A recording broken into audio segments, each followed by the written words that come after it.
some room over here, if you want. Leave the cameras there, it's fine. But if you want, there's a lot of room over here. See, and then you move out to the end if you way out to the left.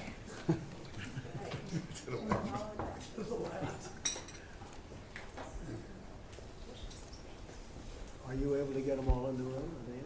Yes, sir, they're in. Are you okay? Thank you very much. We've had a tremendous 6 months, and we've had a tremendous 2 weeks, which now is, I guess, 3 weeks. And we have a tremendous group of people here that have done a great, unified, beautiful job. I want in particular, because of what she's gone through this last few days, done an incredible job. As you know, Christy, I'm going to ask you to say a few words about Texas. The first person there was first person I saw on television was you, actually. And you've worked great with the governor, who's terrific. And you might want to tell a little bit about the trials and tribulations, but we appreciate the job that you and everybody have done. You had people there as fast as anybody's ever seen, so really appreciate it. We all do, and maybe you could say a few words. Sure. Well, thank you, Mr. President. I want to thank you for your leadership. Texas is strong, and the people of Texas are incredibly strong. They've gone through something that is absolutely horrific, and it is heartbreaking to watch these families suffer the way that they are. As soon as this flash flooding event happened, you know, the governor has activated his emergency responders. Nim Kidd is his emergency management director, who is incredible, and has immediately worked with the local first responders to get help to individuals and get them evacuated, put requests into me. We deployed, sir, right away, as you know, because you and I were talking a lot during this time, the Coast Guard. We also had some assets out of Customs and Border Protection. Our board TAC teams went in and helped with rescues and clearing debris so that we could get roads open and people get the help that they need. I think when I got there the most, sir, that day, as soon as I arrived on site, was getting a briefing from all the emergency responders, was just how unified they were in focusing on the fact that we're there to save lives. They were there to rescue people, find people who were still alive, and to reunify them with their family members. We as a federal government don't manage these disasters. The state does. We come in and support them, and that's exactly what we did here in this situation. FEMA went to an enhanced level immediately, but as soon as you signed the major disaster declaration, we were able to get them resources and dollars right away, just like you envisioned, through state block grants to help them with cleanup. And we're still there in presence, and FEMA's been deployed, and we're cutting through the paperwork of the old FEMA, streamlining it much like your vision of how FEMA should operate, and it's been a much better response to help these families get through this terrible situation. We still are looking for people.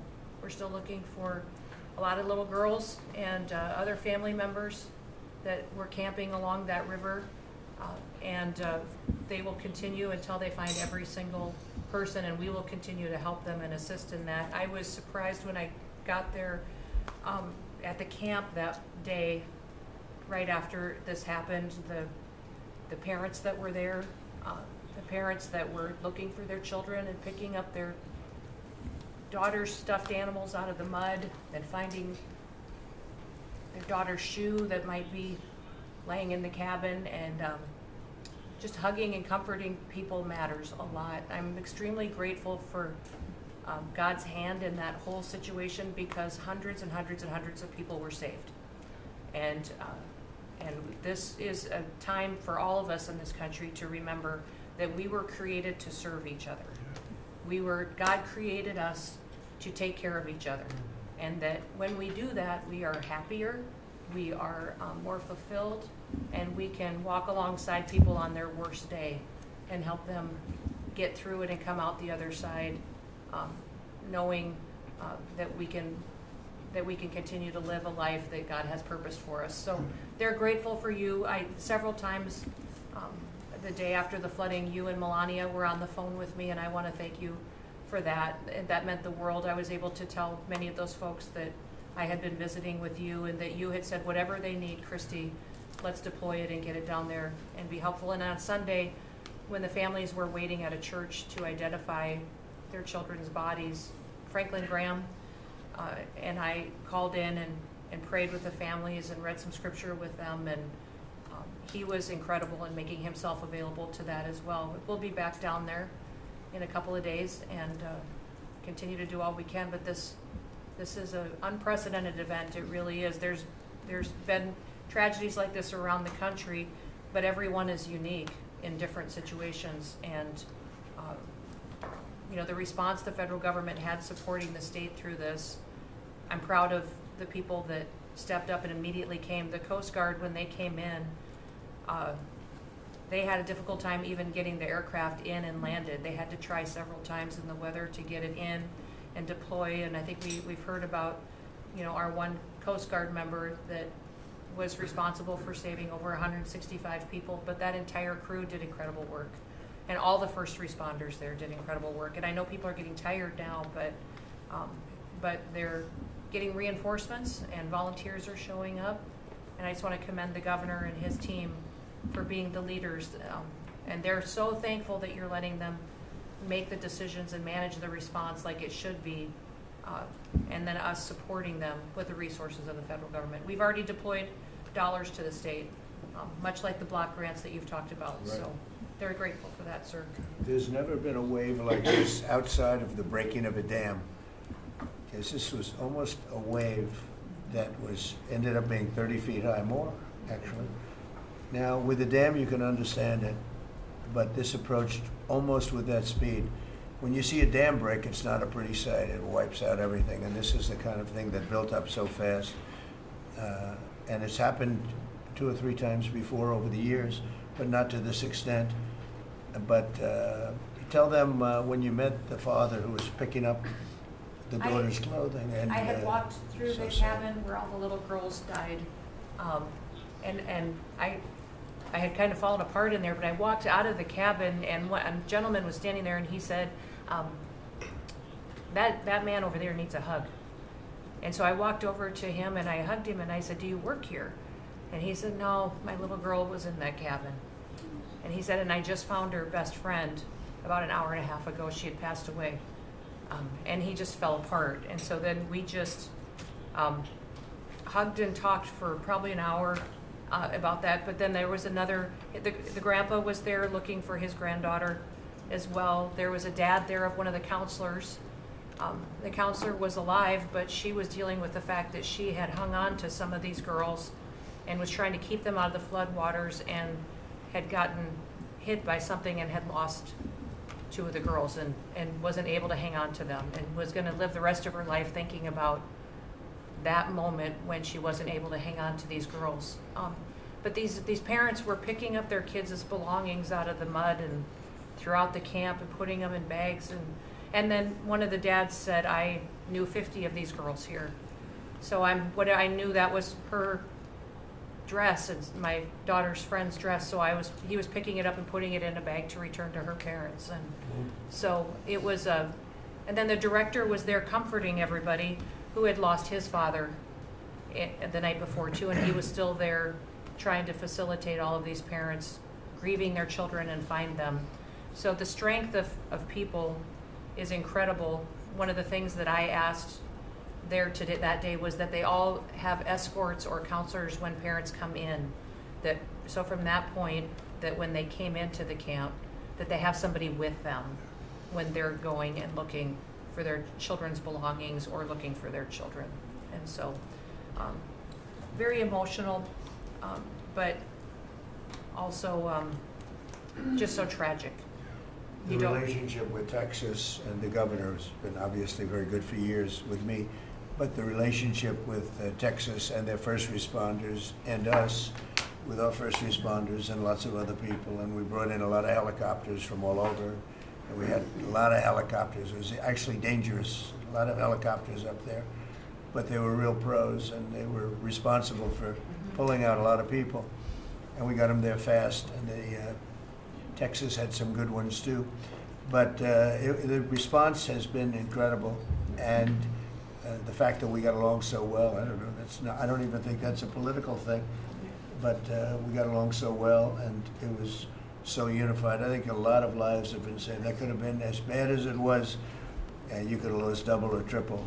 This thing was just really horrible. Well, congratulations on a great job, and appreciate it. I know you're going down. I'll be going down on Friday with First Lady, who would be taking a trip, and we don't want to get in anyone's way because that's what happens. The president goes and everyone's around focused on. I don't want anyone to focus on us, but it's possible they could have somebody saved still. There's a lot of areas. It's a big area, and it's probably unlikely at this point, but there could be. I mean, they're thinking there could be the possibility, but what a tragic situation. A good job, and we'll see you on Friday, and we'll finish out the day here. I think you've been reading a lot about it's a terrible topic when you talk about financial after this, but we have a big country and we've been doing very well. The tariffs, as you know, are starting to come in at record levels. Tremendous amounts of money are coming in to our country. We never did that before. We're not used to it. We only have tariffs going out. We only adhere to the rules of other nations who charge us tremendous tariffs because we were led by stupid people or people without any business sense. And I'd like to ask God, you could maybe talk a little bit about how well we're doing with regard to the money coming in. And the big money will start coming in on August 1st. I think it was made clear today by the letters that were sent out yesterday and today. Go ahead, Mr. Yes, sir. We will have taken in about $100 billion in tariff income thus far this year, and that's with the tariff, the major tariff not having started till the second quarter. So we could expect that could be well over $300 billion by the end of the year. We don't agree with CBO scoring, but for those who do, the CBO scored tariff income over the next 10 years at $2.8 trillion, which we think is probably low. And sir, under your leadership, we're witnessing. And they gave us no credit during this last little, the great, big, beautiful bill. I always use the word great. I add that to it because it really is what it is. It's never been anything like it, actually. And I want to thank all the Republicans that voted for it. And I want to, scold the Democrats because they're voting for tax cuts. They're voting for no tax on tips, no tax on Social Security, no tax on overtime, and many, many other things far more important than that. Great health care, and frankly, every Democrat should lose their election because it was purely political to vote. They were told not to vote for it. So think of it: we got 218 to 2, and then with the Senate we had 50 to 3. Democrats didn't vote at all. Not one positive vote.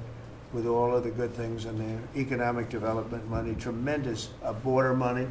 Now you're loaded up on the border, and I don't think we're going to need so much of it because we had zero come in last month, so I'm not sure how much of it we want to spend. You may think about that. You may actually think about saving a lot of money because the wall's been largely built, and it obviously worked. But you may want to think about that. But so. I think it's incredible when I watch the Democrats, and they have standard lines like they had Russia, Russia, Russia. They had the laptop from hell. It all came from Russia. They make things up and they go with it, and they feed it to you people in many cases. And they said, "Here's a line," and I hear the new line is death. Oh, it's death. Everyone's going to die. It has nothing to do with that. In fact, we're saving our country. Death is from allowing 25 million people into our country, of which 3 or 4 are stone-cold, hard criminals. 11,888 are murderers, many of them committing more than one murder. That's death, and the Democrats did that. Joe Biden did that by allowing people to come in here just totally unchecked, unvetted, open borders, open borders. The whole world was dumped into our country from prisons, from gangs, from mental institutions. We have many people walking the streets, walking in areas that we don't know anything about, that came out of insane asylums. They released their the insane asylum population into our country, and it's amazing the job that you and Tom Homan are doing, by the way, on that. But we have to get them out, and we have no choice. We have to get them out, and we are getting them out. And so, Pete, do you want to tell them about our great military and how well we did with respect to the bombers and the B-2? We had the pilots here 2 days ago, and they were incredible people. Go ahead. Yes, sir. Truly a historic mission. It demonstrated the skill and courage of the United States military. From those B-2 pilots and families that we had a chance to meet, sir, to the fighter pilots, to the refuelers, to the maintainers, to the air defenders who defended the base. What was demonstrated on the world stage was American military might and capability. And it wasn't just Fordo and Esfahan and Natanz that took notice in Iran. It was the rest of the world. That we have a decisive commander-in-chief willing to use these capabilities, which are the best in the world. As the president pointed out, no one else could have done what America did there on that night, and everyone took notice of that. With the one big beautiful bill, sir, we've got $150 billion additional to invest in Golden Dome and all the other weapon systems and stockpiles and shipbuilding priorities of yours. Another month, another historic recruiting bump. It's not just the Army and the Marine Corps anymore, it's the Navy, the Air Force, and the Space Force, all historically ahead of where they've ever been. So historic spirit inside the military. We had a chance to be at NATO, Marco and I, and see how the world responds to us saying it's time for you to shoulder the burden and take the lead for your continent. That only happens with President Trump leading. And we're proud to be a part of what's going on at the border, sir, with now a fourth national defense area where we're helping get to that number 0 and securing the border. But that mission, Operation Midnight Hammer, re-established deterrence. It reversed what happened in Afghanistan. You saw the debacle of what Biden allowed to happen in Afghanistan and what that did to our image. President Trump said, with Operation Midnight Hammer, we're reestablishing American leadership and deterrence, and we're proud to be a part of it, sir. And our so-called enemies were watching. They watched every minute of it. They watched. There was very few people that weren't watching, actually, but they watched every minute. It was a perfect military performance, the likes of which we haven't seen in a long time. I mean, if you compare that to the same country, the hostages from years ago, Jimmy Carter, it was unfortunate for Jimmy Carter. He was a nice man, but with the helicopters going down, the sandstorms, the prisoners, they got captured, then the election and the prisoners and Reagan and all the problems. It was nothing but problems. And that was a failure. And ours was not only the pilots. I mean, those machines flew for 37 straight hours. They didn't stop. They went skedaddle. You know the word skedaddle? It means skedaddle. They dropped the bombs, and somebody said, skedaddle. Let's get the hell out of here. And every bomb hit its mark and hit it incredibly. And as you know, the Atomic Energy Commission said it's gone. That place is gone. We had a lot of fake reporting, mostly from CNN, where the scammer writer, a writer for CNN, who should be fired, by the way, she was involved with the 51 fake intelligence agents, if you remember that.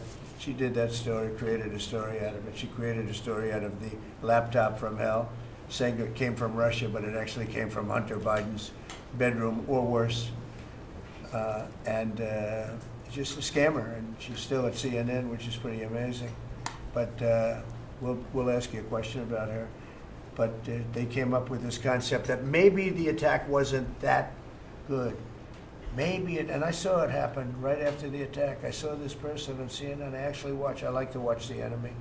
You learn from the enemy. And I watch because you have to know where they're coming from. And I watched her say, Anderson, you know, I'm hearing stories that maybe they didn't hit their target. Maybe it wasn't that good a hit. And they were hearing stories. The next day it was a little more, and the next day a little more. After 3-4 days, she was saying, you know, I don't know. I don't think it was that. Except by that time, everybody knew it was hit perfectly. The evidence is in the planes. The evidence the pilots are the best evidence. But they actually came out of their plane because they were here the other day, and they said, it was so sad.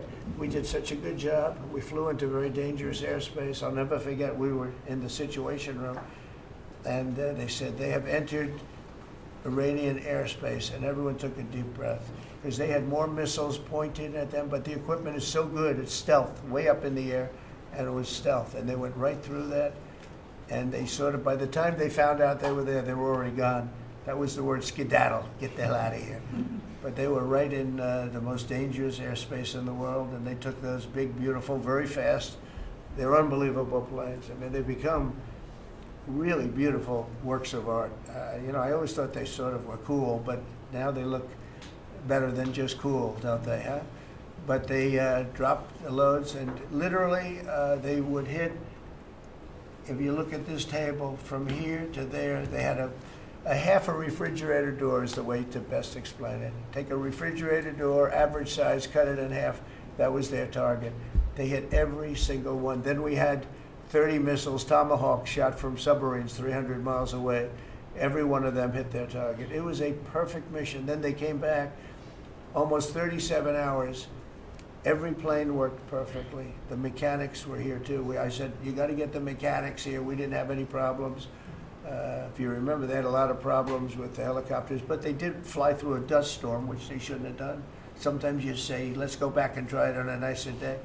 Dust and sand don't work well with helicopters if you know much about helicopters, but that was a horrible embarrassment to us. Then we had Afghanistan, which I think was the most embarrassing moment in the history of our country, and we would have gotten out. I was the one that got them down. I would have kept Bagram, the big air base, which right now is controlled by China, among the most powerful runways in the world, thick with concrete and steel. Anything could land, and right now, they were 1 hour away from where China makes its nuclear weapons. I was keeping it. Outside of that, we were leaving, and I would have been out faster than them, but we would have gotten out with strength and dignity. Instead, that was the most botched up mess I've ever seen. They left all that equipment behind, and every year they have a parade running down some third-rate street with the equipment. You know, it's supposed to be Fifth Avenue. It doesn't work. But with all that equipment that they left, they should have taken every ounce of it. I was taking every ounce. I said every screw, every bolt, every nail you take out of there. And Millie said, I remember one time, sir, we're better off leaving the equipment. Why? Well, it's cheaper. I said, cheaper? You mean it's cheaper to leave a $150 million airplane rather than flying it into Pakistan or India or someplace, or just flying it straight home? It's cheap. Yes, sir. That's when I knew he was an idiot. Didn't take long to figure that one out. But they left all that equipment, but they left their dignity behind. It was the most embarrassing moment, in my opinion, in the history of our country. Not that we got out. We should have not been there, but that we got out the way we got out, with great embarrassment and death. You had 13 young people. I've gotten to know their families very well, but you had hundreds of people killed that nobody talks about. You had the other side, many people were killed. Many people are walking around with no legs, no arms from that whole thing. They left from the wrong airport. They should have left from Bagram, because Bagram was a big base with hundreds of miles of fencing and territory around it. Nobody would be able to get near it. And they left. So, we've done a great job, and I think people are really starting to see it. They're starting to appreciate it. Pete's done fantastically. That mission was a work of art. And I have spoken to some of our perceived, I don't know if they're enemies, but they're perceived as being potential enemies. And they essentially said the same thing. Very impressive. There wasn't a thing that we didn't lose an engine. We didn't lose it. They landed and they were cheered. But the sad thing was they were cheered, and one of the pilots said, we were a little concerned because when we got out, we were told that on television they were reporting that we may have missed our targets. Sir, we hit every target. That's what I do for a living. We hit every target. In fact, when the bombs hit, a yellow haze came over the horizon that I've never seen before. It just lit up the whole horizon, brighter than the sun. It was like looking into the sun. He goes, we hit our target, because you know what that was exploding. And but they were a little downbeat because they listened to that fake CNN reporting and the fake New York Times. They worked together to try and say that it wasn't perfect. They couldn't say what they missed. All they could say is, maybe it wasn't perfect. And you ought to fire that reporter immediately. You should fire her. Real fake. And so I just want to congratulate those pilots. And a lot of people don't like bringing things like that up. I do. I always like confronting, because otherwise the public doesn't know that you're a bunch of crooked people. But they know, they've learned. and the media has to straighten out their act. You know, the media is down to 17% approval. You got to do a little better than that. It's important for the country that you do better. I think they ought to make a lot of changes. I think changes are going to be made to the media, but it's hard to have a really successful country if you have a corrupt media, and we really have a corrupt media. And nobody really knows why. I mean, why would you want to have open borders and criminals pouring into our country? Why would you want to have men playing in women's sports, transgender for everyone, you know? You'll have to figure that out. But some of you don't. I mean, I'm looking at some people, they love the country, but I look at other people and they can't. But we're really proud of our military. It was, and the people that maybe don't like us or want to play games with us, because I think that had you not had the situation in Afghanistan, I don't think Putin would have gone in. I think when Putin looked at how stupid and incompetent that operation was, he said, wow, this might be a chance. And we're dealing with him now too. We're not happy with Putin. I'm not happy with Putin. I can tell you that much right now, because he's killing a lot of people. And a lot of them are his soldiers and their soldiers, mostly. And it's now up to 7,000 a week. And I'm not happy with Putin. Okay, any questions? Yes. Yes, sir. You just said that you're not happy with Vladimir Putin. Is there anything that you plan to do to act on that feeling of unhappiness? Well, I wouldn't be telling you. Don't we want to have a little surprise? You know, one of the things we did with the attack is that, and you asked that question, I didn't mean to be rude, but I'm rude because I'm looking at some of these crooked people up here, so I'm rude, but your question was asked very nicely. But one of the things we did is we went over every fact. We wanted to get every fact straight. We wanted to have the distance straight, the number of pilots straight. Everything had to be correct, because we want to be, this was a very important mission. If we failed on this mission, it was beyond the war that, you know, obviously we had with Iran and Israel, a lot of hatred, a lot of years and years of hatred, centuries of hatred. People have never seen anything like it. So we wanted to be correct with all our facts. So, you know, what I was doing is just asking, it would be great if the media would be correct with their facts. That's all we ask for. So, go ahead. So finish it up. Oh, yes. Just returning back to Russia, if there's anything that you would signal about your displeasure with them. Well, look, I'm very unhappy with them. There's no reason for this. It's turned out to be tougher, but it's only tougher. And I will say the Ukrainians were brave, but we gave them the best equipment ever made. We gave them the anti-tank busters that knocked out tanks. I mean, you just aim them in the direction of the tank and the tank is gone. We gave them missiles, the latest and the greatest. They were able to shoot down a lot of things that would have normally wiped out. You know, probably would have been a very quick war. It would have been a war that lasted 3-4 days, but they had the benefit of unbelievable equipment. And Europe gave them too. We gave them far more because Biden shouldn't have done that. He should have equalized. We should have given him the same, or we should have given actually less than Europe. It affects Europe much more than us, but we're in there for over $300 billion. Europe's in there for over $100 billion, but still, Europe gave a lot. And I will say this, the Ukrainians, whether you think it's unfair that we gave all that money or not, they were very brave because somebody had to operate that stuff. And a lot of people I know wouldn't be operating it. They wouldn't have the courage to do it. So they fought very bravely. But we gave them the best equipment in the world. We make the best military equipment by far. There's nobody close. You look at other equipment from other countries, it's not even close. That's why everybody wants to buy our equipment. And that's why we're going to step up these contractors now that make it, and they're brilliant, but they make it too slowly. And we have to step them up, Pete, and let them make it at a much higher rate. Unfortunately, we have to do that. But if you look at our Patriots, if you look at our Tomahawks, if you look at our, well, what we do with tanks is, you wouldn't want to be driving a tank. You would feel nice and secure, but they are javelins, they're called.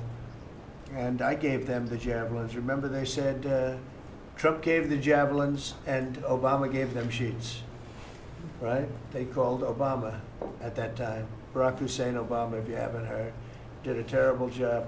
But that was a war that should have never happened, and a lot of people are dying, and it should end. And I don't know, we get a lot of bullshit thrown at us by Putin for you want to know the truth. He's very nice all the time, but it turns out to be meaningless. Do you want to sanction him? Lindsey Graham has a sanctions bill on Russia. Do you want him to move ahead I'm with looking that? at it, yeah, no, I'm looking. The Senate is passing and passed a very, very tough sanctions bill. Yeah, I'm looking at And it. you'd sign that? It's an optional bill. It's totally at my option. They pass it totally at my option and to terminate totally at my option. And I'm looking at it very strongly. Yesterday you said you want to send more Go weapons. ahead, please. The Council of Economic Advisors released a new report saying that imported goods have actually decreased in price from December I know, it's not through amazing. March. Well, my question is, With the tariffs. the Fed chairman keeps saying that tariffs are going to cause price increases. Are we Are the talking- prices just not Chairman passed of the through Fed? yet? Yes, exactly. Well, Are the you prices, do a better job than him. are the prices just not passed through yet?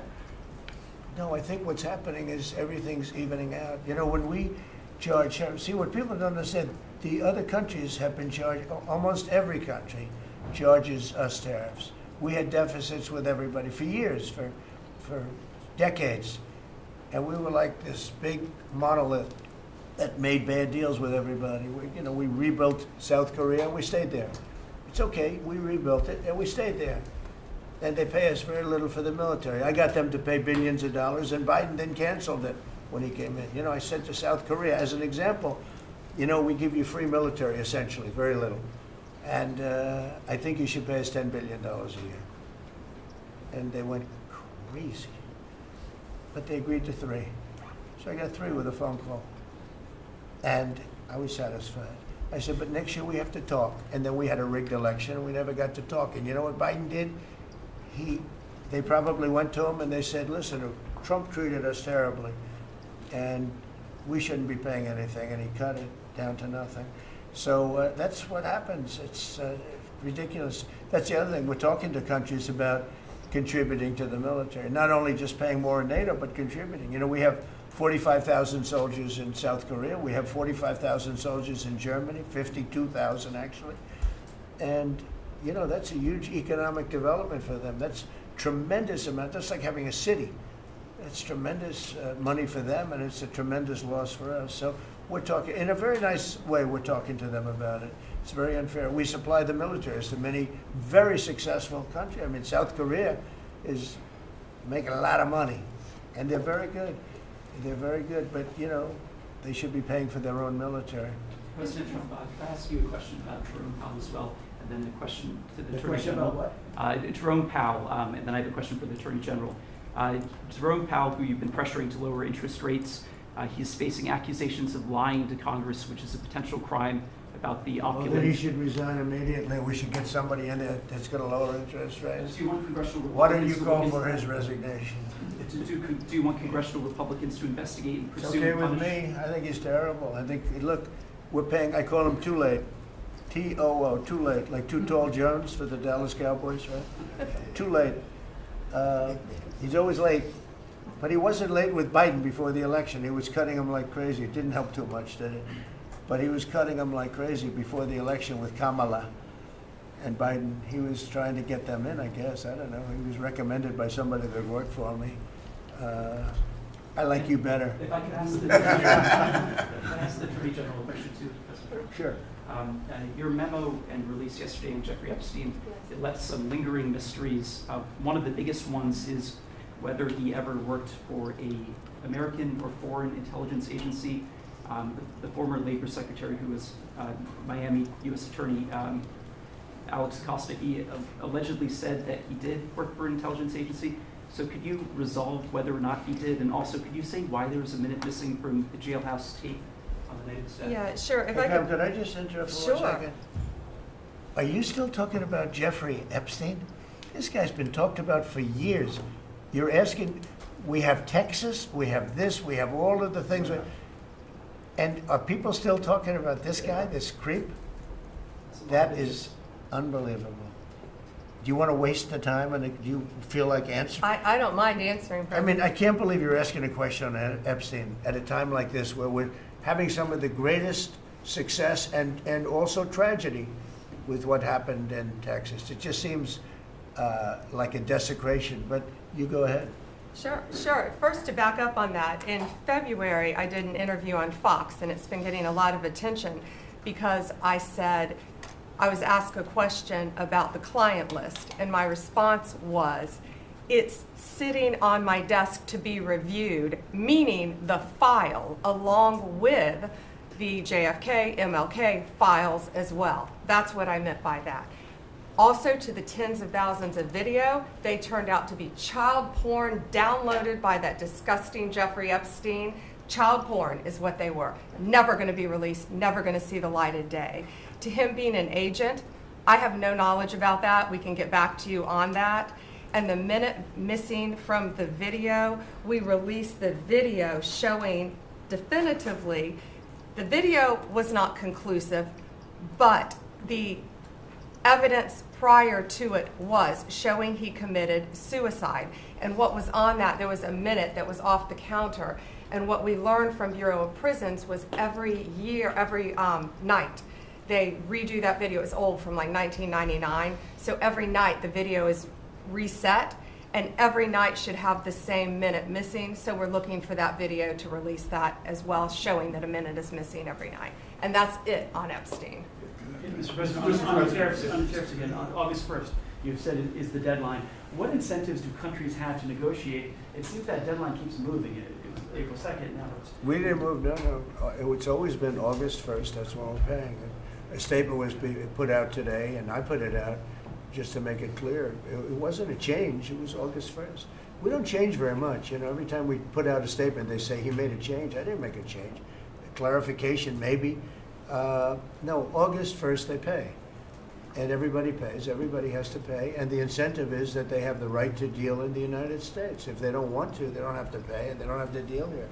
But if they want to buy and make a lot of money and sell in the United States, they have to do that. If you go back and look at some of the good presidents, our country was the wealthiest, proportionately the wealthiest, from 1870 to 1913.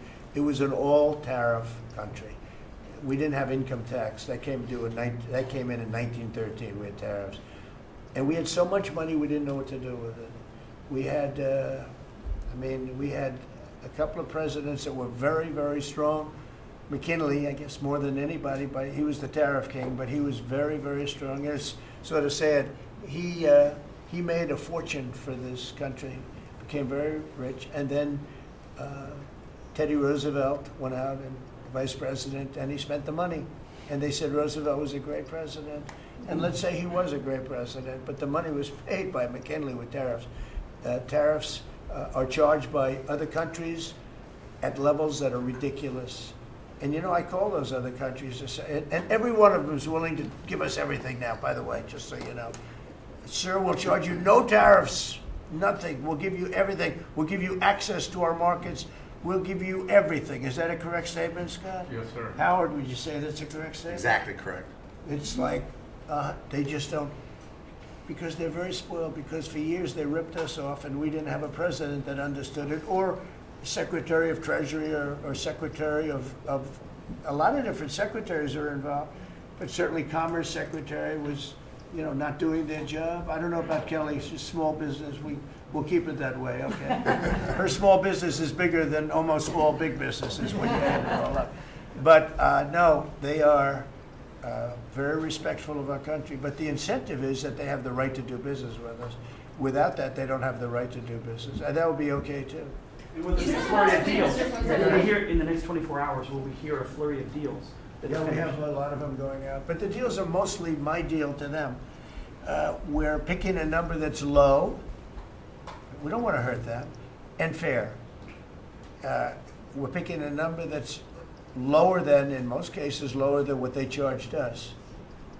But it's amazing when you've paid all this money for years and they get one president that's a little bit different and a little tougher on this subject, and they're willing to drop everything they've been charging us for years and years. We have countries going, we will have you don't have to pay any tariff to come in and do business.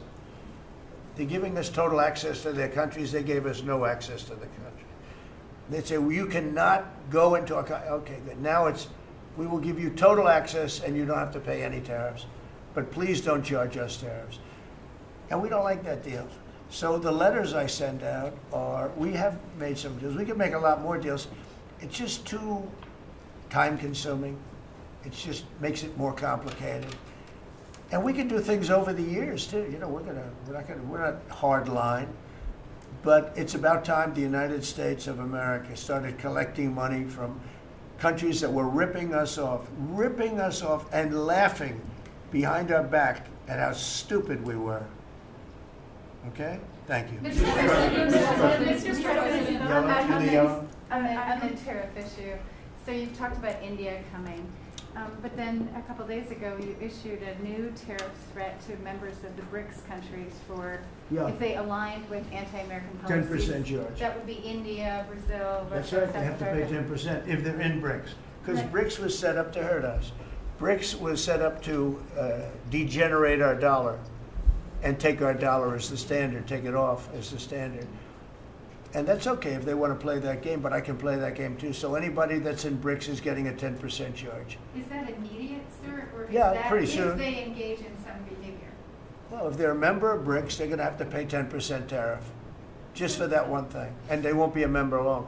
I thought BRICS was, you know, I said this about a year ago, and it largely broke up. But, you know, there are a couple that hang around, but I thought it largely broke up. BRICS is not, in my opinion, not a serious threat. But what they're trying to do is destroy the dollar so that another country can take over and be the standard. And we're not going to lose the standard at any time. If you have a smart president, you will never lose the standard. If you have a stupid president like the last one, you would lose the standard. You wouldn't have the dollar as you. And if we lost the world standard dollar, that would be like losing a war, a major world war. We would not be the same country any longer. We're not going to let that happen. The dollar, you ever hear the expression, dollar is king? The dollar is king. We're going to keep it that way, okay? And I'm just saying, if people want to challenge it, they can, but they're going to have to pay a big price. And I don't think any of them are willing to pay that price. Does that jeopardize? Thank you, Mr. President. Are you optimistic about reaching the tariff deal with the European Union soon? Well, the European Union has been speaking to us, Ursula and the whole group, and they've been very nice. They treated us very badly until recently. Now they're treating us very nicely. It's like a different world, actually. They've treated us very badly. They were among the toughest to deal with. Actually, in many respects, they were much worse than China. Look at what they do to our companies. They sue Apple, they sue Google.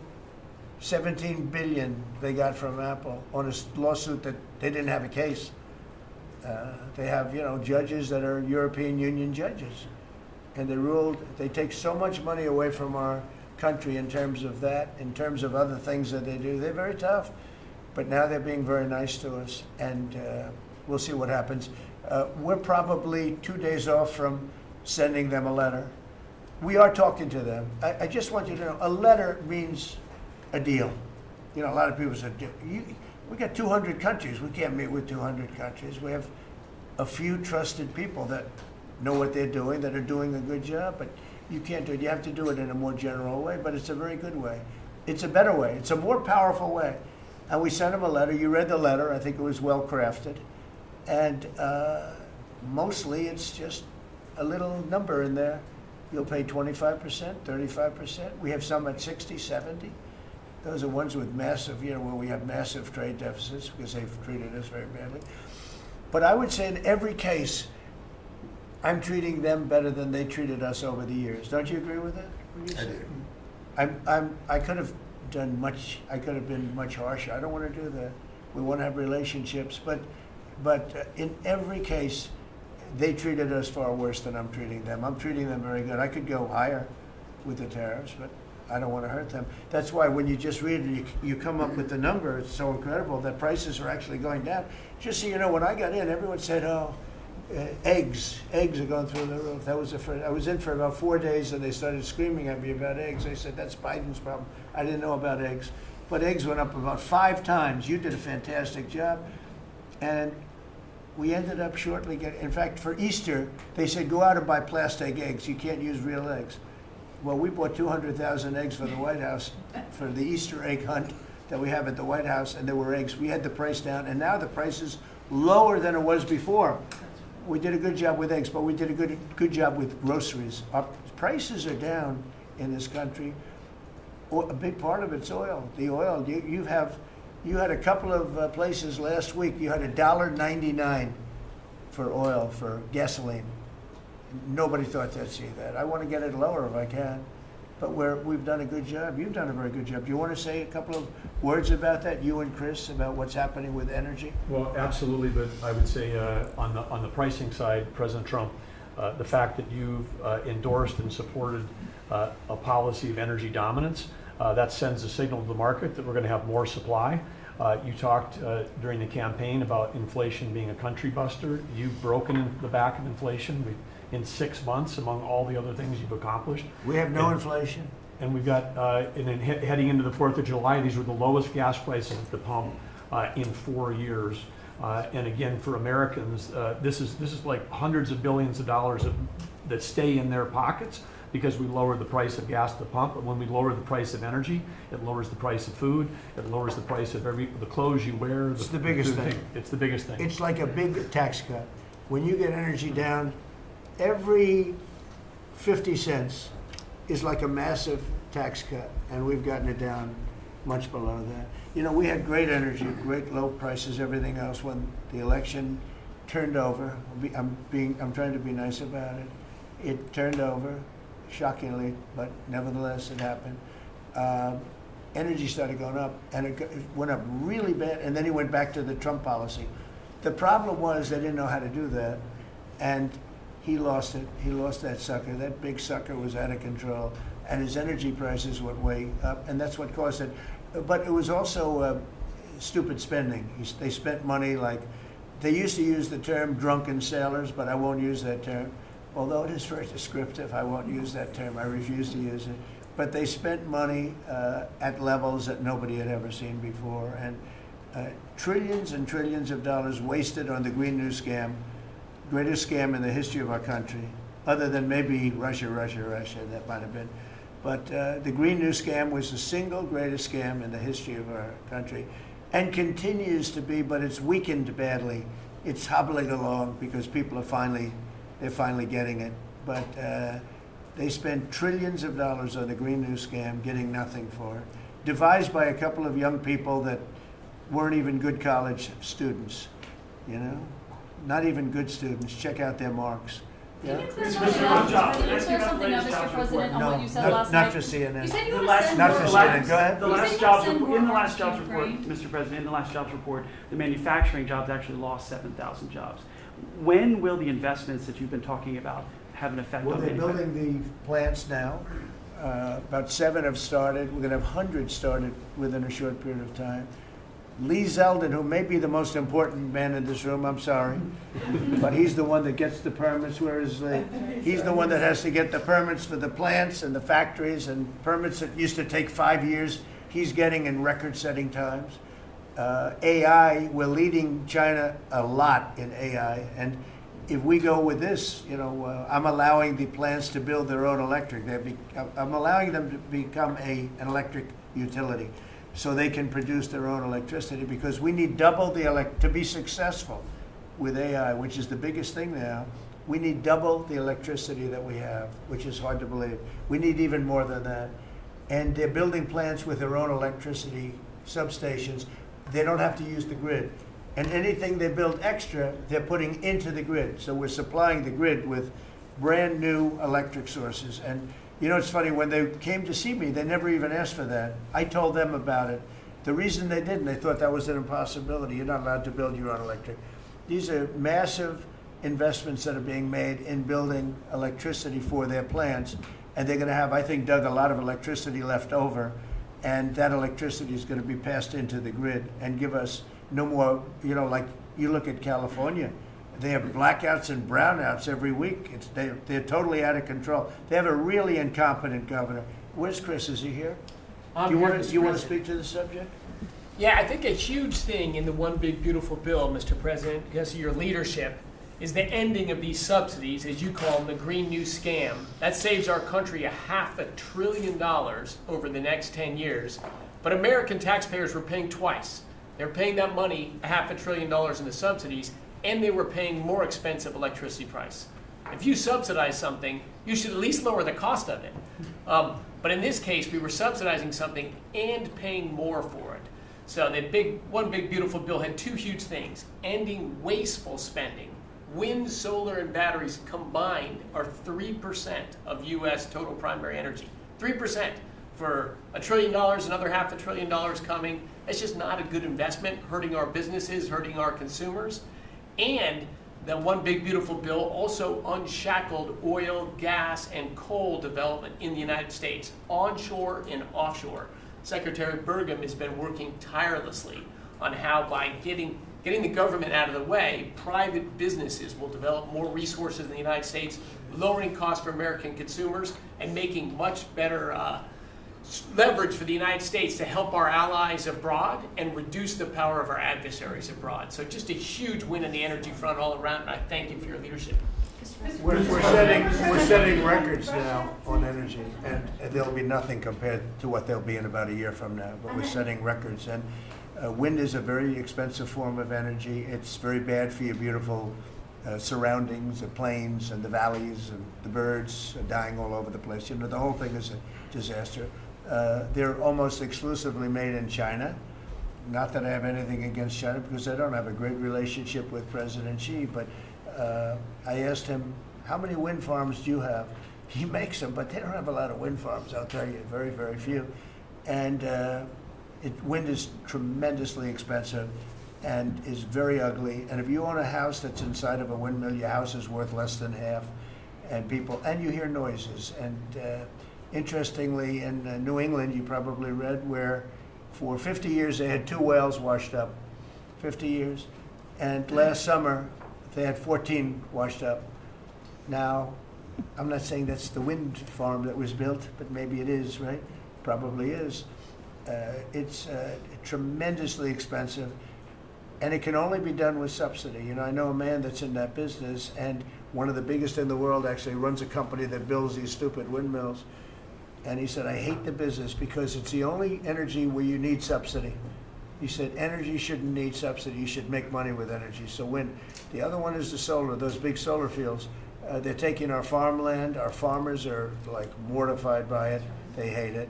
It's very, very inefficient and very ugly too. You know, probably better than a windmill, but you go around and you see all these things that are 3 miles long by 3 miles wide, and you say, what the hell is that? And it's a lot of plastic from China. It's plastic, black plastic from China. Now, we want to be smart. We're going with, look, China right now is building 58 coal-fired plants, 58, big ones. They have 62 on the books to build.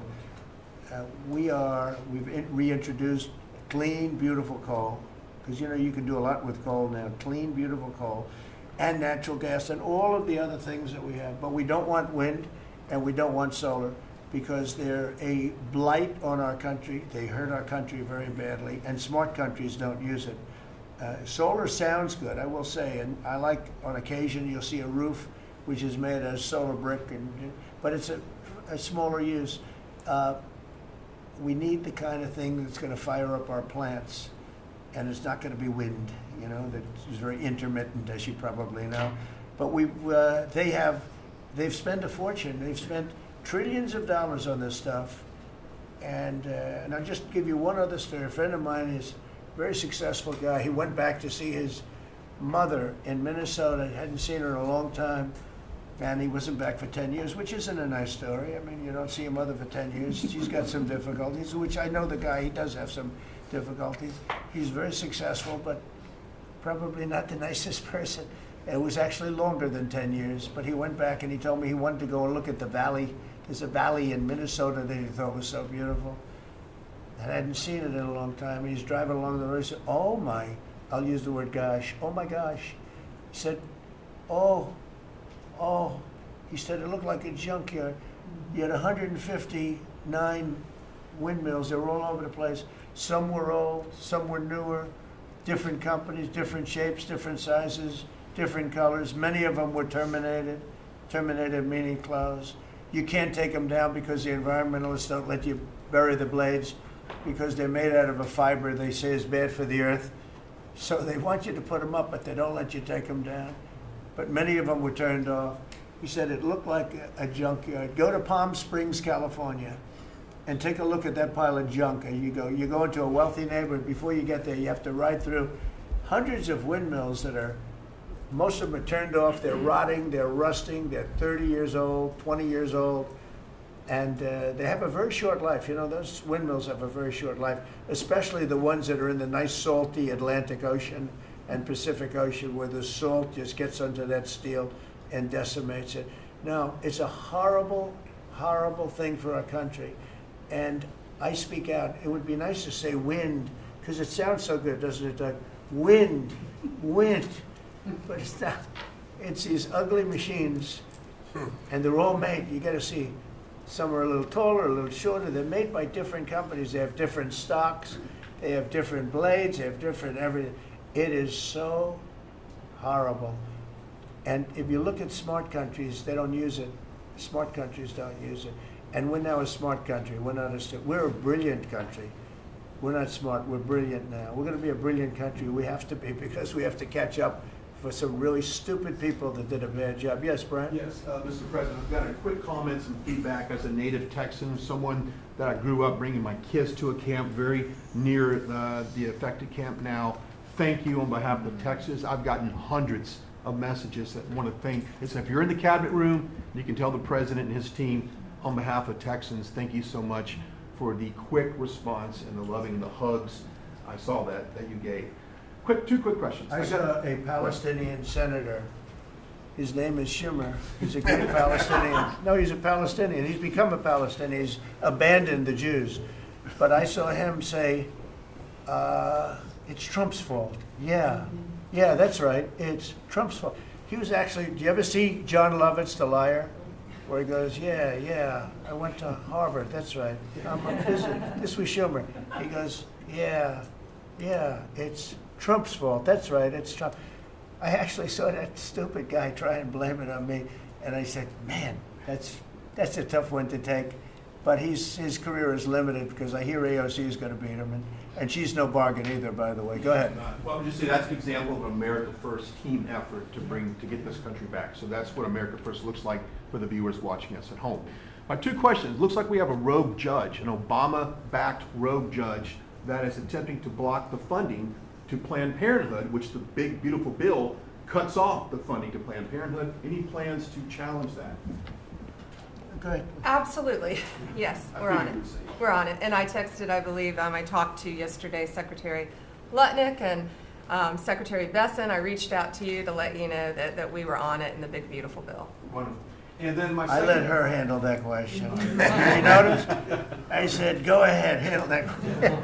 Toss it to her. Then my second question was Secretary Rollins. You did an amazing press conference today in front of the Department of Agriculture. You talked about the Farm Act and the need to get China out of our country, owning farmland. For the viewers at home that might have missed that, can you recap what that means to national security to make sure we can grow our own food? Well, thank you, Brian, sir, if you don't mind. Yes, this morning, Secretary Hegseth, Secretary Nome, and Attorney General Bondi and I had a press conference at the USDA. I just happened to have a chart in case it came up, but obviously the Chinese owning of farmland in our country is a massive national security issue. And for the media, you can see the yellow is where all of the farms have been purchased over the last number of years, and the red is around all of the military bases where that farmland has been purchased. So this is a massive national security issue. The press conference this morning included 3 of our greatest governors as well, Sarah Sanders from Arkansas, Jim Pillen from Nebraska, and Bill Lee from Tennessee.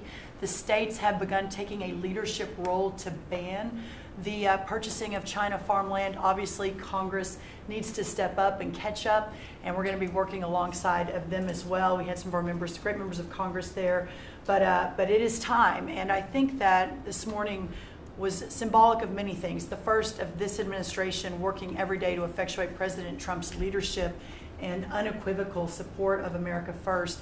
But second, just how close we are as a cabinet. I don't know in any other administration that you'd have 4 cabinet members at the USDA on a Tuesday morning when it's about 110 degrees outside with the sun beating down on us talking about Sir, Your Vision. So I think it was a great day. It was just the start. There's an executive order coming and some other things coming behind that. But protecting America's farms isn't just about protecting our farmers.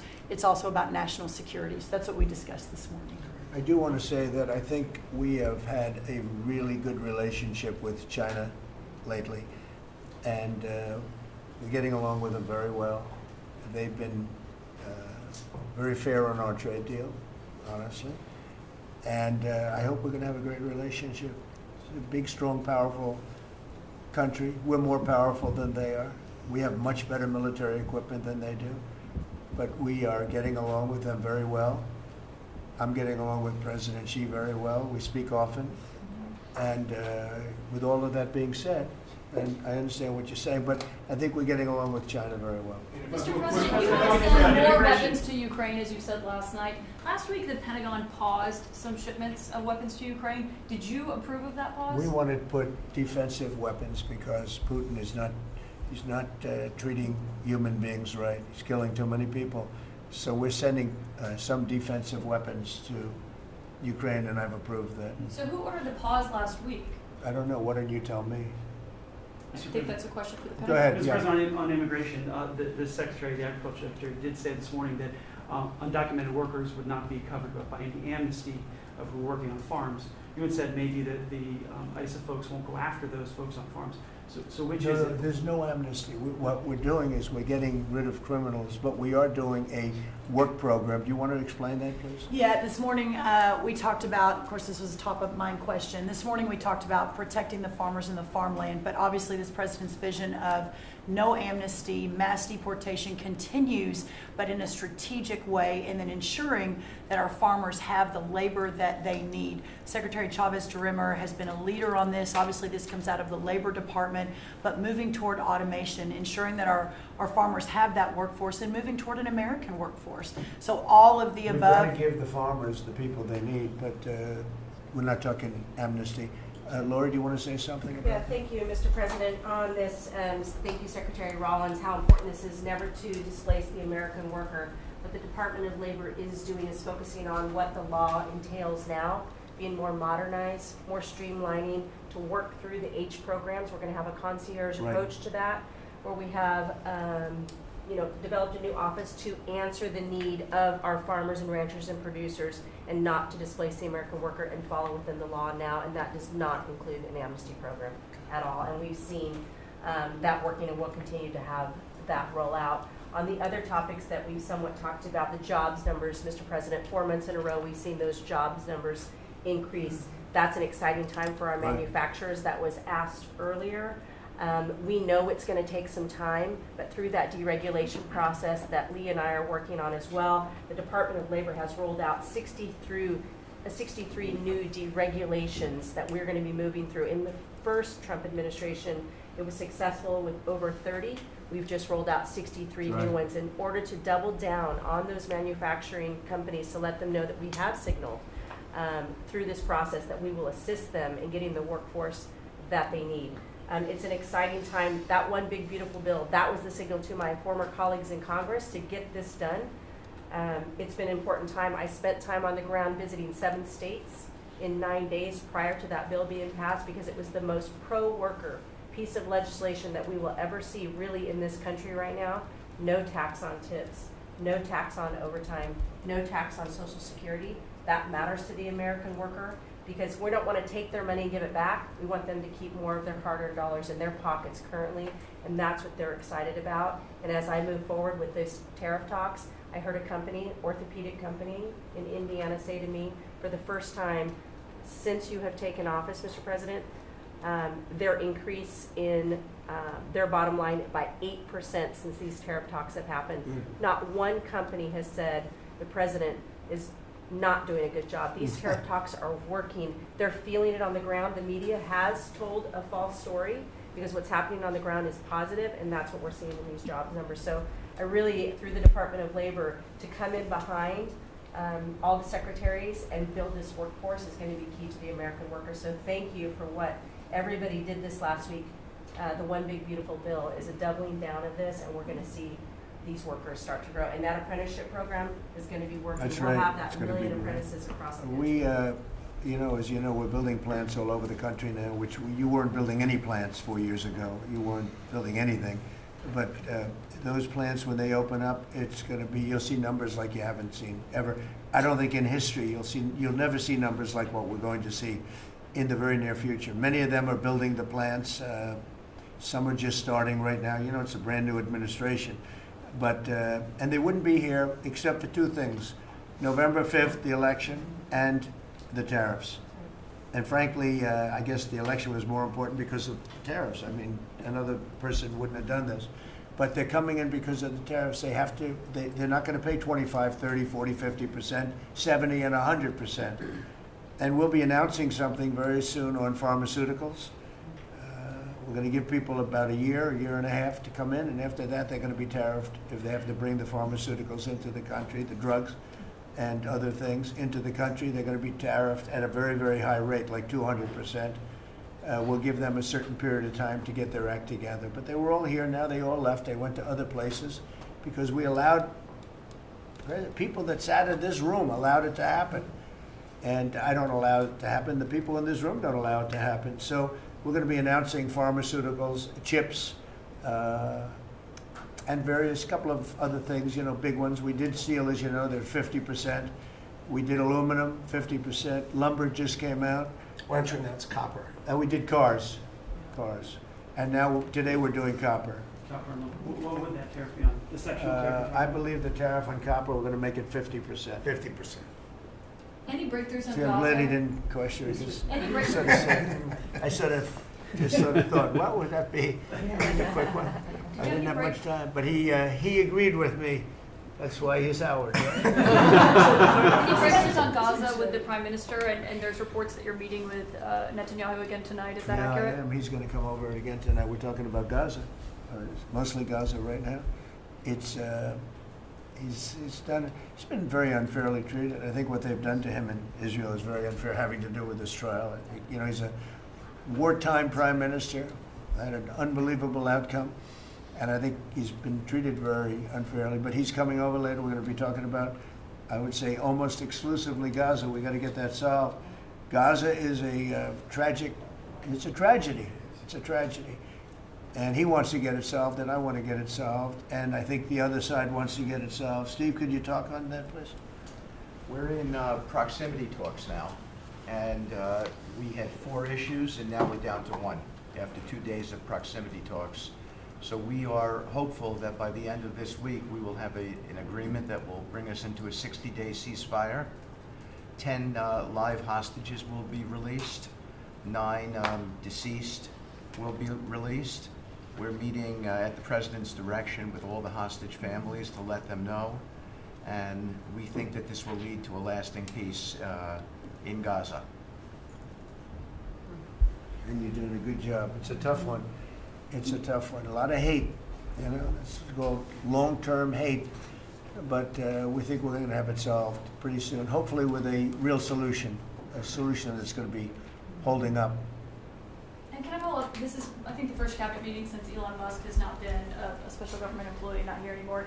He's now saying he's going to create a third political party. Are you worried about the impact that could have? No, I think it'll help us. It'll probably help. Third parties have always been good for me. I don't know about Republicans, but for me. Are you second guessing any of the cuts that Doge made? Since you No, described him as off the rails. Look, we cut hundreds of billions of dollars with Doge. We could have done it differently. I would have done it differently a little bit, maybe, but it was something that we saved a lot of money. You can always second guess. I guess some of the people in this room maybe would have done it slightly differently, and some would have done it exactly the way it was done.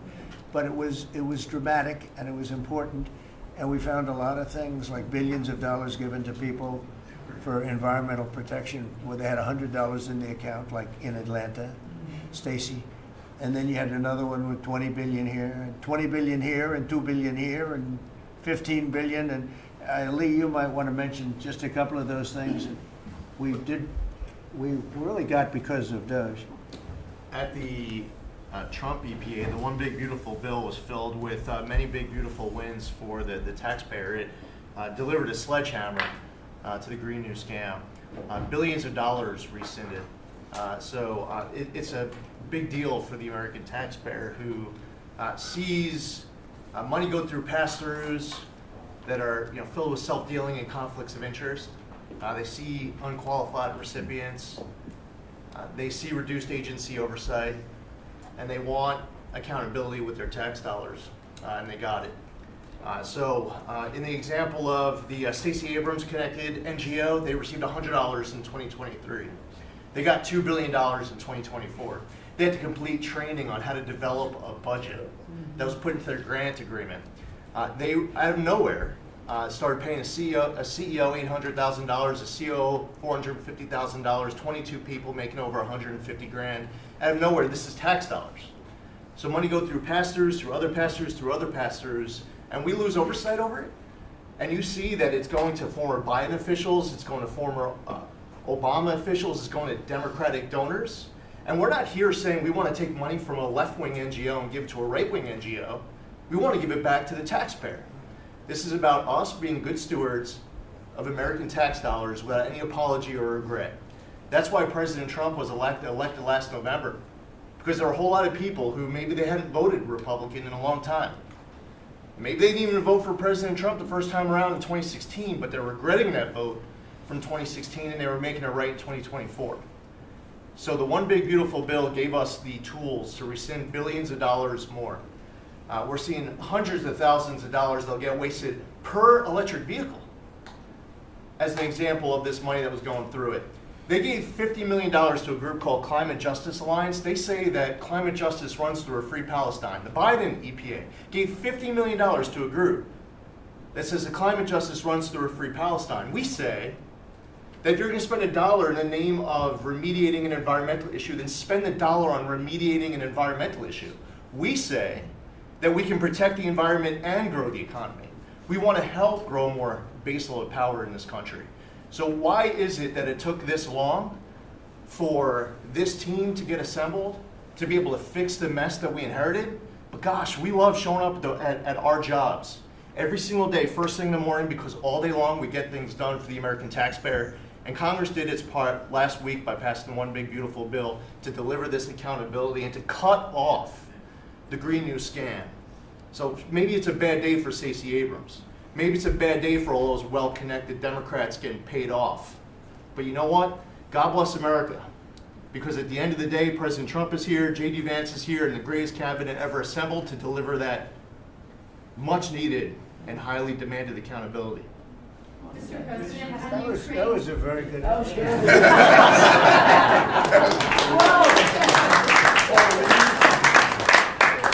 And that's from the heart. That's from the heart. On Ukraine, the Ukrainians have asked the International Court to go after Russia for using toxic chemicals in the site. Germany and Germany and the Netherlands have had intelligence saying that. What does U.S. intelligence believe, and what do you believe about the use of chemical weapons? And would you agree that that's a case for the court? Well, I'd ask John maybe to discuss it if you'd like, John. Well, Mr. President,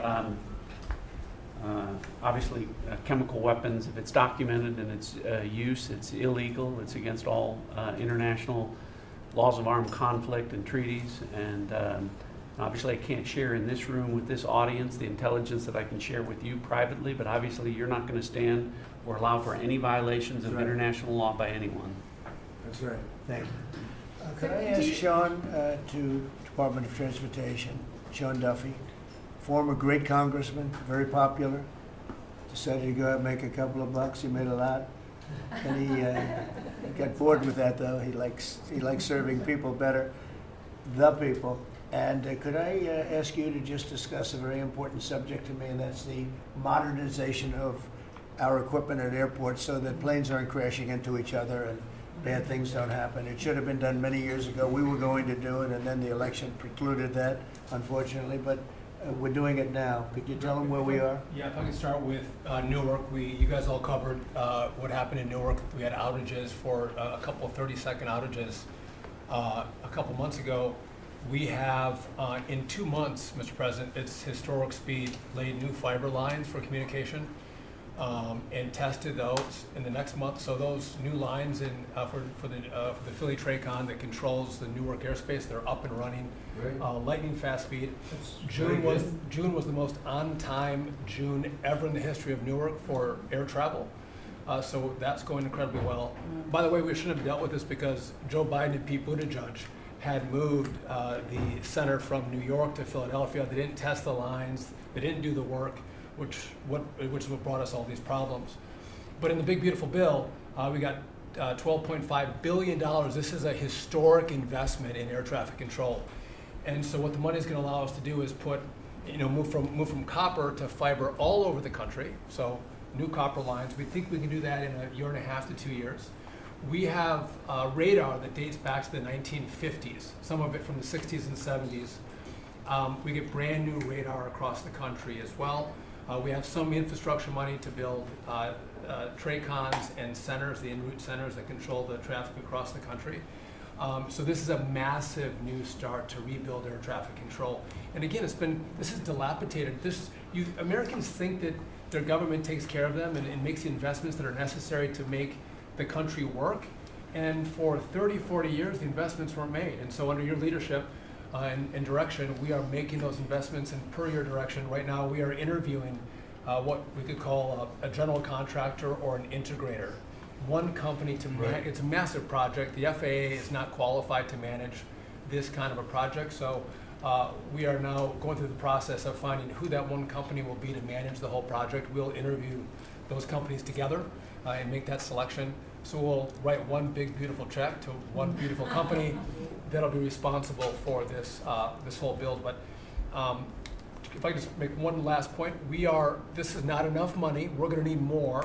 But this is a massive new start. The biggest investment. We'll need some more money on top of it, but a great start from the big beautiful. It's a starter. It was very important to us. And just to cover that, there have been accidents, and my pilots, I would often hear them say, "Oh, good," and they would use a different system, a different country to land in New York.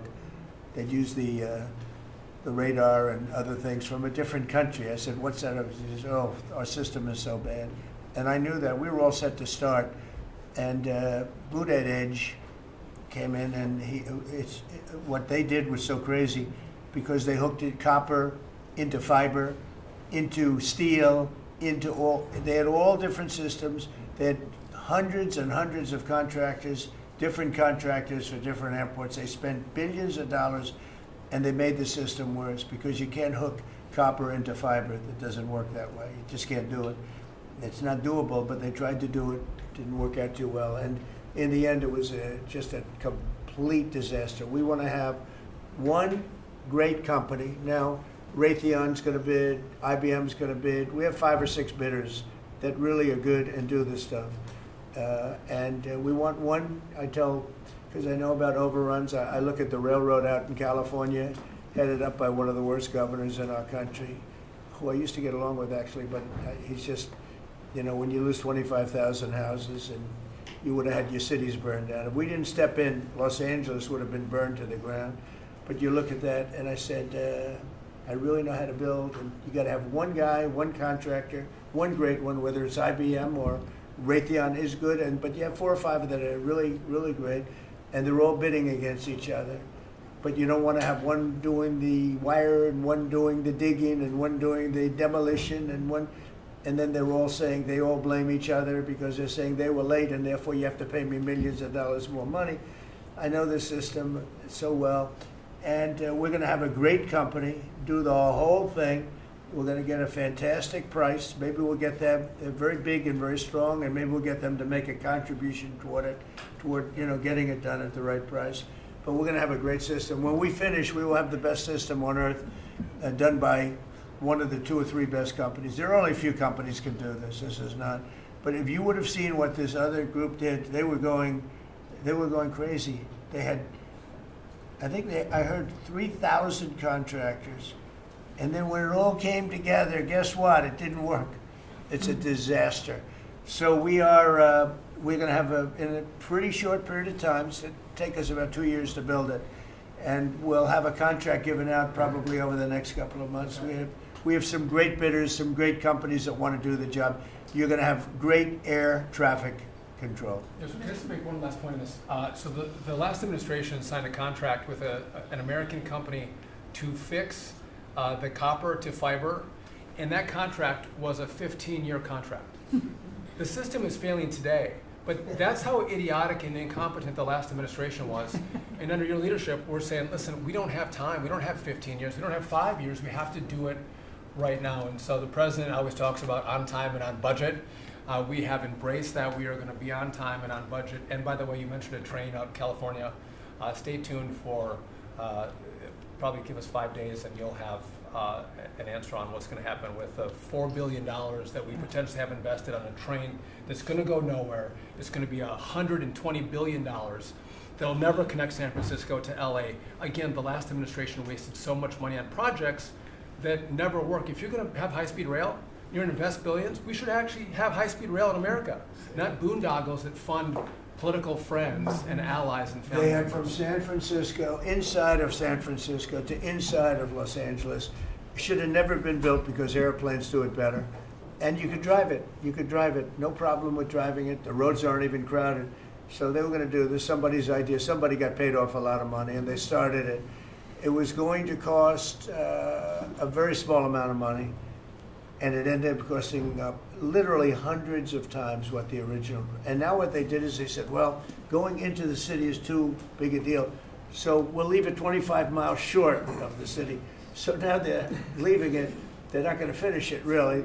It's not the same project. So now they're leaving it outside of San Francisco and outside, short of each. They just want to get it done, and I've never seen cost overruns. You know, if you have a cost overrun of 10%, you should be ashamed of yourself. 20%, you should not do any more jobs. This is a cost overrun of 2,000%, something like that. It's unlimited, and it's not finished. And maybe it will never get finished. And I told Sean, look at it from every standpoint, but we don't want to, you know, we have federal money going into that, and it's like throwing it out the window. So whatever you can do to stop it. $15 billion and not one track has been laid. $15 billion and we're 16 years into the project, not one track. Mr. President, Mr. President, on New York, you're the most prominent Republican in the country from the city. What do you want to... Anywhere else, too? Well, I don't want to be a wise guy. Perhaps I can. Maybe Marco. But how do you want Republican voters in the city to vote in the upcoming mayoral election? Should they vote for Eric Adams? Should they vote for Sliwa? Should they pick someone else? Look, number one, you have a communist running, and you shouldn't vote for him. He's a disaster. He's leading.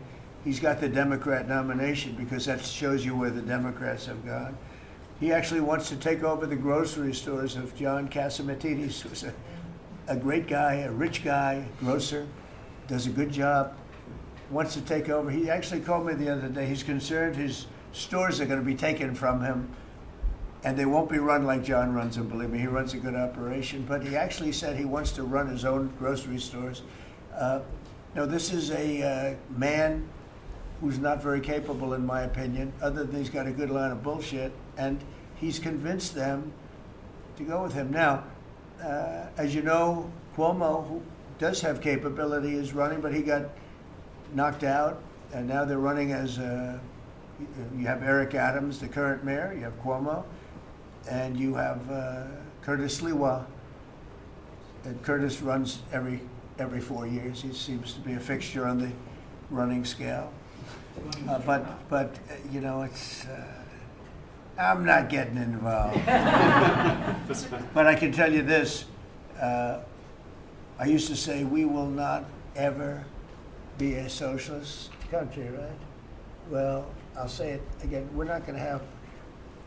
If a communist gets elected to run New York, it can never be the same. But we have tremendous power at the White House to run places when we have to. We could run D.C. I mean, we're looking at DC. We don't want crime in DC. We want the city to run well. Susie Wiles is working very closely with the mayor, and they're doing all right. I mean, in the sense that we would run it so good, it would be run so proper, we'd get the best person to run it. The crime would be down to a minimal, would be much less. And, you know, we're thinking about doing it, to be honest with you. We want a capital that's run flawlessly, and it wouldn't be hard for us to do it. And we've had a good relationship with the mayor, and we're testing it to see if it works. But New York City will run properly. We're going to bring New York back. I love New York. You know, I loved New York for a long time. Then we had a bunch of crooked people in there. You have an attorney general who's a total stone cold crook, New York State, Letitia James, a total crook. All they do is want to go after political opponents. They do what's ever expeditious for them. She's the one that took out Cuomo because she wanted to run for governor, and then she ended up getting 1% of the vote. She polled at 1%. She dropped out, went back to attorney general. You have a lot of crooked things going on in New York. We're going to straighten out New York. Maybe we're going to have to straighten it out from Washington. But when I see a communist who has actually gotten a Democrat, pretty much gotten the Democrat nomination, they also went to that new form of voting, which is a beauty. You go in there in third place, you come out in first. That's that form of voting that they have gone to. You know what I'm talking about. It's not too good. We're going to do something for New York. I can't tell you what yet, but we're going to make New York great again also. We're going to make it great again with the country. What we've done in this country in the last 6 months, nobody has ever seen it. And I told the story, the King of Saudi Arabia, I was over there. They gave us $5.1 trillion between Saudi Arabia and UAE, Qatar. 3 stops, $5.1 trillion coming into our country as an investment, biggest investment ever made. And it's all going to good stuff. I mean, all real big, good stuff. Energy projects, big, big things. But they all 3 told me essentially the same thing.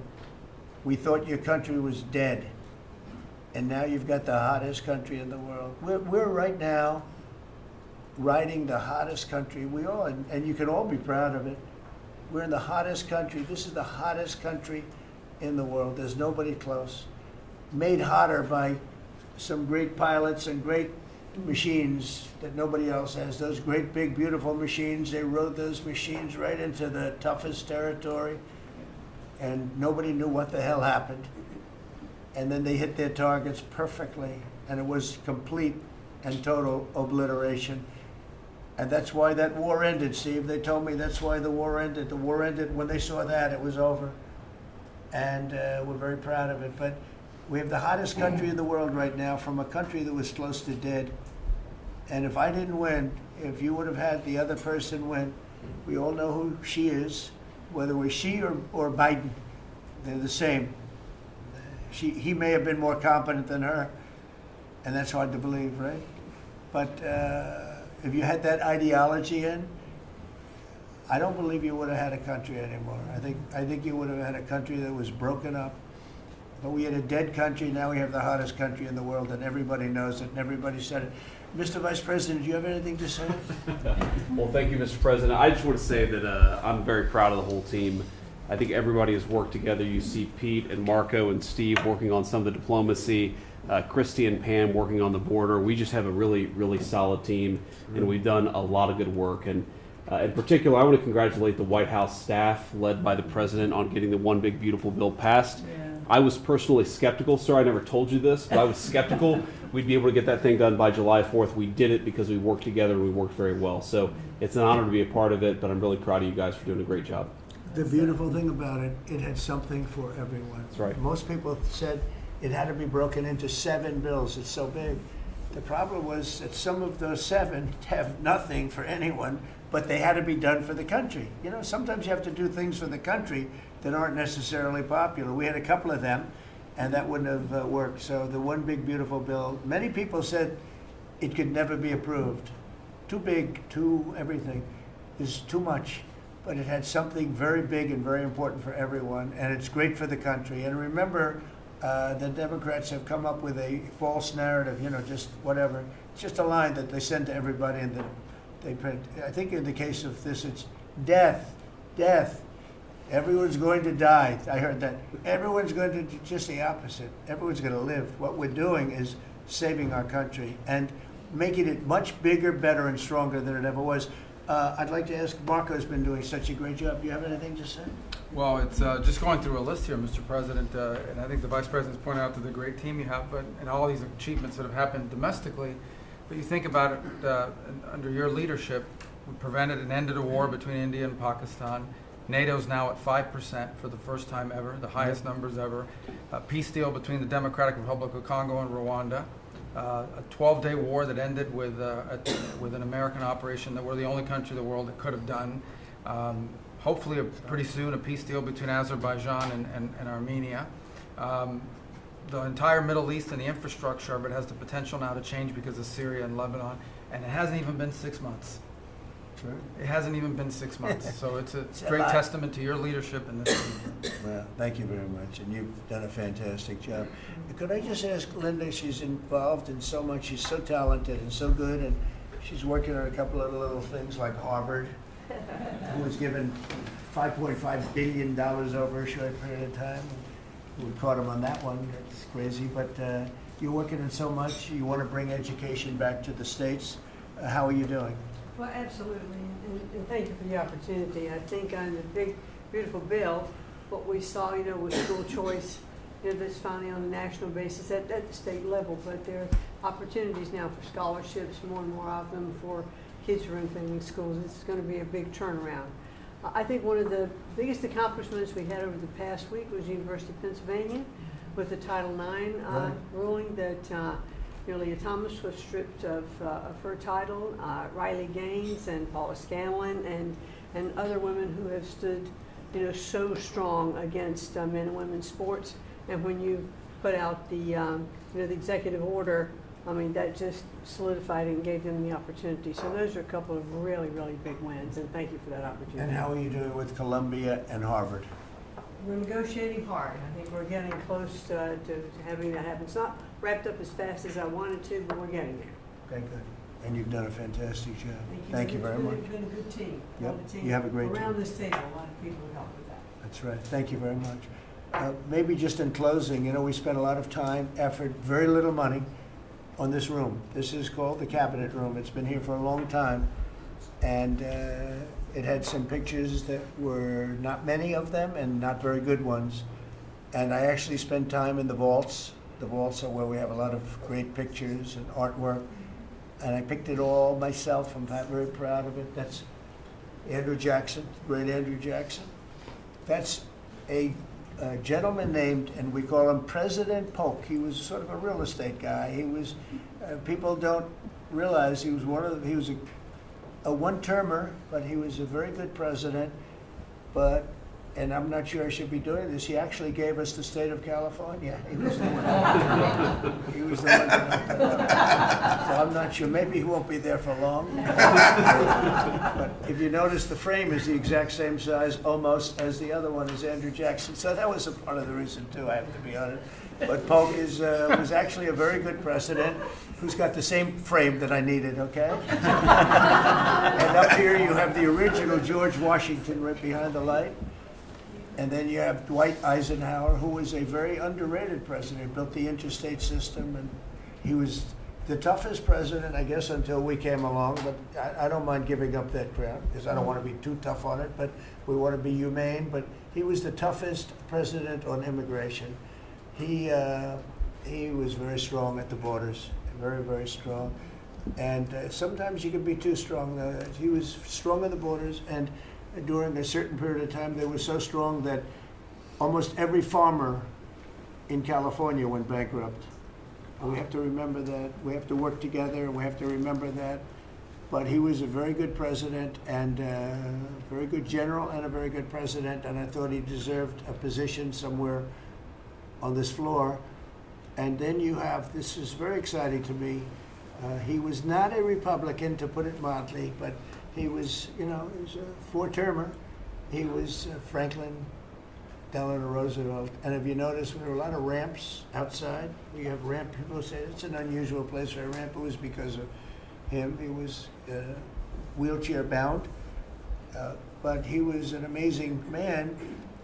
It's an amazing portrait, and we used to have him in the room, a different portrait, and it was a terrible portrait. It was almost like it was done by a child. And I used to say, you know, I can't believe that he would have approved of that portrait of himself.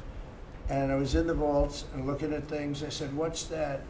And we have some great curators here. We have 6 curators at the White House. They have 2 for paintings, they have them for furniture, they have them for different things. I guess cost is no object. Okay, cost is, maybe I'd have 1, but that's all right. But we have 6, and they're very talented, though. And he said, that's a picture of FDR. I said, really? Let me see it. They took off the wrappings, very well preserved. And they said, that's the picture they've been looking for years. That was the picture of Franklin Delano Roosevelt. And I said, oh, wow. And likewise, that fit, see frame-wise, it just doesn't work. It doesn't work if you have, I want to be nice, but it doesn't work if you have a big frame, a little frame, but it's like perfection. I'm a perfectionist. The mirror was down in the vaults also. I said, where is this from? And it's a very old, very storied mirror, beautiful. We put that up. And then over there is Honest Abe Lincoln. And that picture was in his bedroom. And we thought that this would be a very important place because this is where wars are ended. I'm not going to say wars are declared. I'm going to say wars are ended, okay? We'll be positive. And that's the picture of Abe Lincoln from his bedroom, sat in the bedroom for many, many years. That was his favorite picture of himself. And the Lincoln bedroom's very famous. You remember when Bill Clinton had it and he rented it out to people. Okay? We don't do that. But it's an incredible room. And we took that picture from his bedroom. That's Abe Lincoln. And then over here you have John Adams, and it's they were the first occupants of the White House, 1800. And John Quincy Adams, Mrs. Adams, they were the first occupants. So we have them looking at each other, and in between their stare is Abraham Lincoln trying to make peace. And that picture was in a room that I have that was not important, like the cabinet. I gave it up. I said, I have to give it up because that's one of the greatest pictures of the White House. The White House is tremendous art. And the Oval Office, when we're there, we'll go over that. That's really been something. Then we got the drapes, so we got the whole thing. We got new drapes. We got new, wasn't a big expense, very, very small.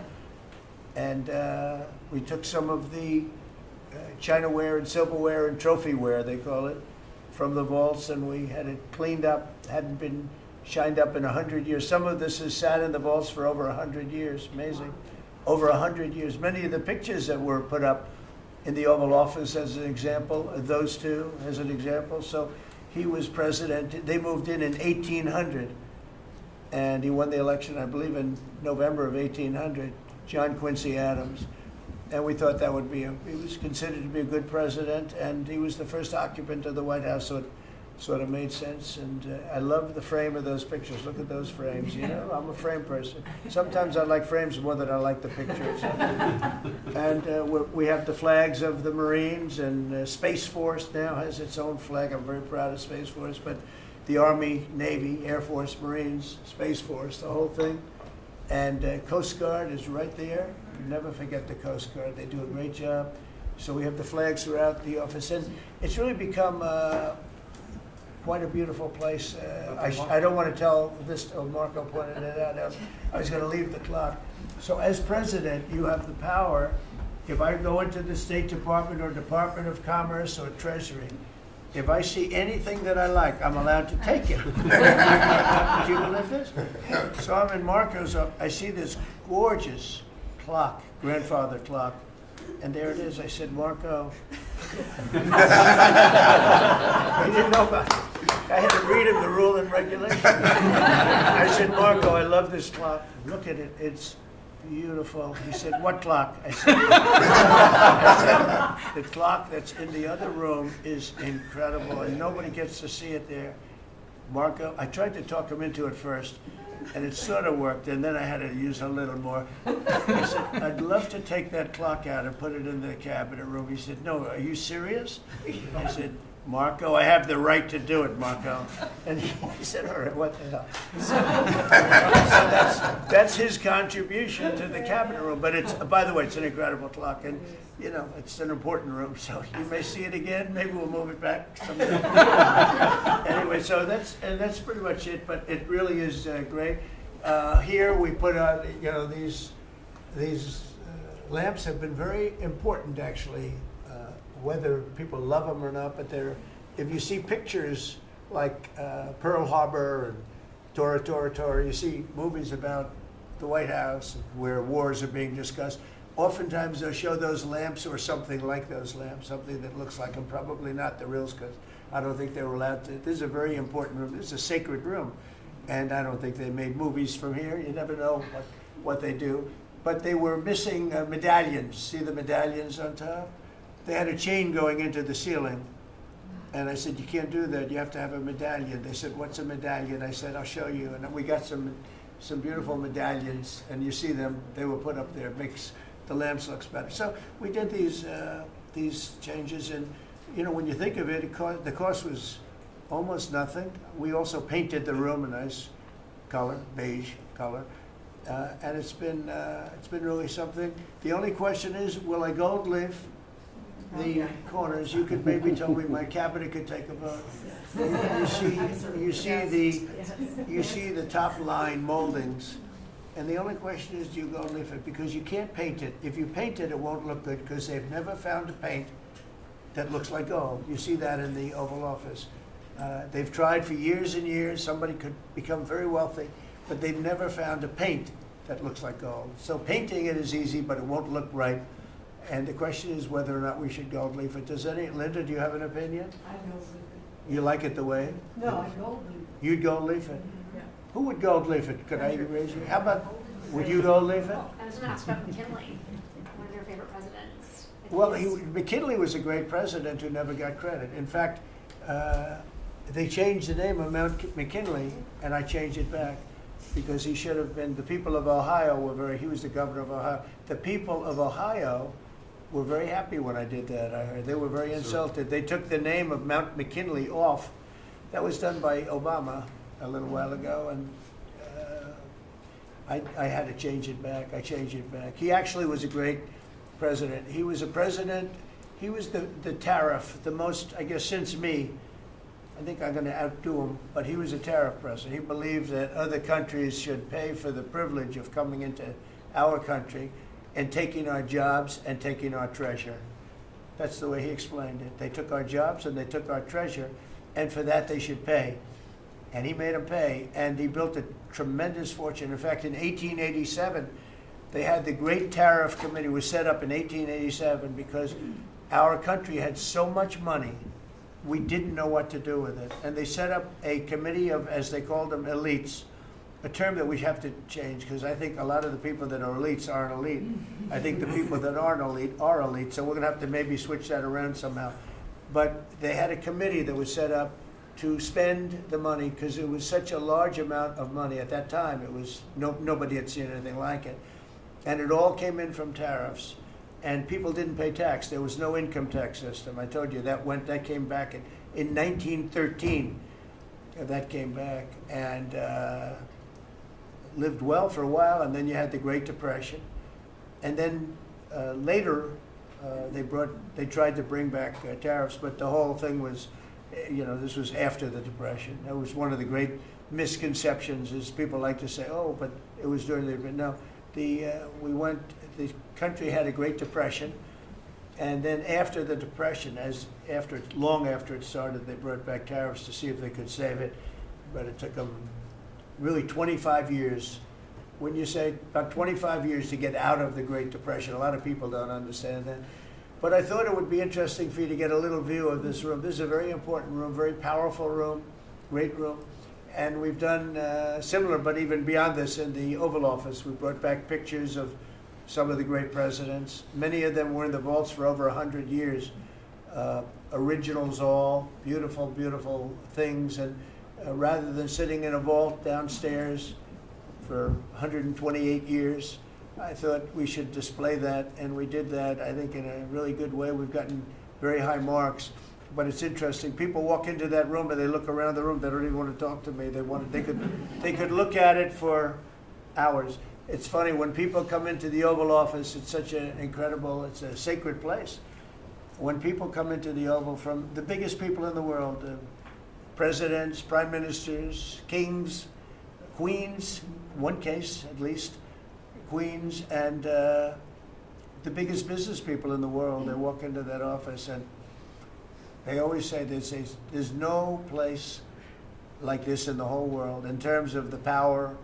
I mean, it's beautiful and all, but there are other beautiful offices. You have businessmen that have offices that are, full floors of office buildings, floor-to-ceiling glass, and they walk in there and they say, there's no place like this anywhere in the world.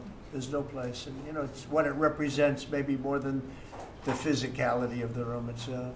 So it's an honor to have you all, media. It's an honor to have you. I just want to say we have a fantastic cabinet. Every one of them is a star in my book. And if they're not, I'll let you know about it. I don't care. I'll throw them to the wolves. I'll throw them to the wolves in 2 seconds because our country comes first, right? But I just want to thank you all for being here. It's been a lot of fun. Thank you very much, everybody. Thank you.